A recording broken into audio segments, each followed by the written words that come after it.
నమస్కారం. నేను మీ Hema Subramanian. Home cooking తెలుగుకి స్వాగతం. ఇవాళ మనం ఒక మంచి చికెన్ రెసిపీ చూడబోతున్నాం. ఇది చికెన్ స్టర్ ఫ్రై. ఇది ఒక మంచి సైడ్ డిష్ అన్నమాట. దీంట్లో కొన్ని సాసెస్ అంతా వేసి, కొన్ని వెజిటబుల్స్ అంతా వేసి ఈ డిష్ని మనం తయారు చేయబోతున్నాం. సో రండి, ఈ చికెన్ స్టర్ ఫ్రై ఎలా చేయాలో చూద్దాం. ఈ రెసిపీ కోసం ముందుగా చికెన్ని మ్యారినేట్ చేయాలి. దీనికోసం నేను 400 గ్రాములు బోన్లెస్ చికెన్ని తీసుకుంటున్నాను. వీటిని ఇలా చిన్న ముక్కలుగా కట్ చేయాలి.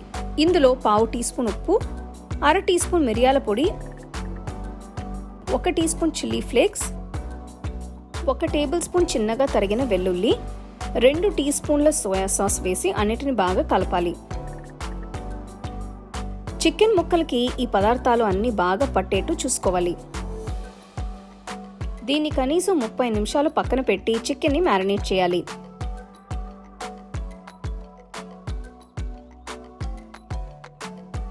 స్టర్ ఫ్రై చేయడం కోసం ఒక వెడల్పాంటి ప్యాన్లో 1 టేబుల్ స్పూన్ నూనె వేస్తున్నాను. నెక్స్ట్ ఇందులో 1 టేబుల్ స్పూన్ సన్నగా పొడవుగా తరిగిన వెల్లుల్లి, అలానే తరిగిన 1 టేబుల్ స్పూన్ అల్లం, పొడవుగా తరిగిన 1 ఉల్లిపాయ వేసి అంతా బాగా కలపాలి.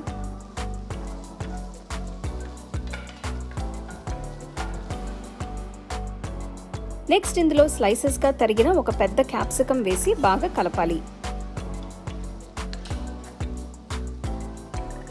నెక్స్ట్ ఇందులో మ్యారినేట్ చేసిన చికెన్ ముక్కల్ని వేయాలి. పొయ్యిని హై ఫ్లేమ్లో ఉంచి చికెన్ని వేయించాలి.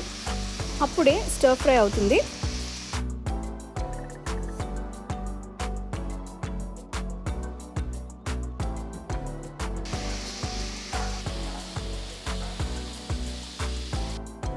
రెండు 3 నిమిషాల తర్వాత ఇందులో పచ్చిమిరపకాయలు, పండు మిరపకాయల్ని వేసుకోవాలి. ఆ తర్వాత ఇందులో ఉల్లికాడ గడ్డల్ని కట్ చేయకుండా ఇలా కాడలతోనే వేస్తున్నాను. ఇదంతా కలపాలి. 5 నిమిషాల తర్వాత ఇందులో 2 టీ స్పూన్ల సిరాచా చిల్లీ సాస్ వేస్తున్నాను. ఇది మీ దగ్గర లేకపోతే దీని బదులు రెగ్యులర్ చిల్లీ సాస్ని వేసుకోవచ్చు. ఇప్పుడు 3 టీ స్పూన్ల టొమాటో కెచప్ లేదా టొమాటో సాస్ వేసుకోవాలి. ఇది హోమ్ మేడ్ టొమాటో కెచప్. దీని లింక్ నేను డిస్క్రిప్షన్లో ఇచ్చాను.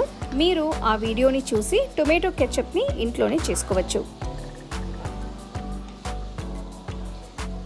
తర్వాత ఇందులో 2 టీ స్పూన్ల సోయా సాస్ వేసి మళ్ళీ అంతా కలపాలి. చికెన్ ఇప్పటికి 15 నిమిషాల నుంచి వేగుతుంది. నేను పొయ్యిని ఇంకా హై ఫ్లేమ్లోనే ఉంచాను. ఈ పాయింట్లో మీరు రుచి చూసి కావాలంటే ఉప్పు యాడ్ చేసుకోవచ్చు. ఇందులో నేను 1/2 teaspoon chilli flakes, 1 tablespoon వేయించిన వేరుశనగల్ని వేస్తున్నాను. ఇవి వేయడం వల్ల మంచి క్రంచ్ యాడ్ అవుతుంది. నెక్స్ట్ పొడవుగా తరిగిన ఉల్లికాడల్ని కూడా వేస్తున్నాను. అంతే, చికెన్ స్టర్ ఫ్రై తయారైనట్టే. దీన్ని వేడి వేడి అన్నంలోకి సర్వ్ చేసుకుంటే చాలా బాగుంటుంది.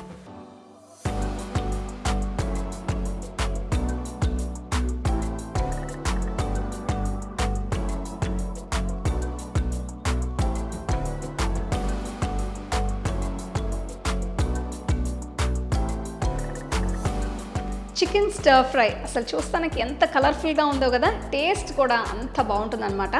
దీంట్లో మనం వేరుశనగలు వేసాం కాబట్టి కొంచెం క్రంచ్ యాడ్ అవుతుంది. ఇది మీరు ఒట్టి అన్నంతో సర్వ్ చేసుకుంటే చాలా టేస్టీగా ఉంటుంది. సో తప్పకుండా ఈ రెసిపీని మీరు ట్రై చేసి ఎంజాయ్ చేయండి.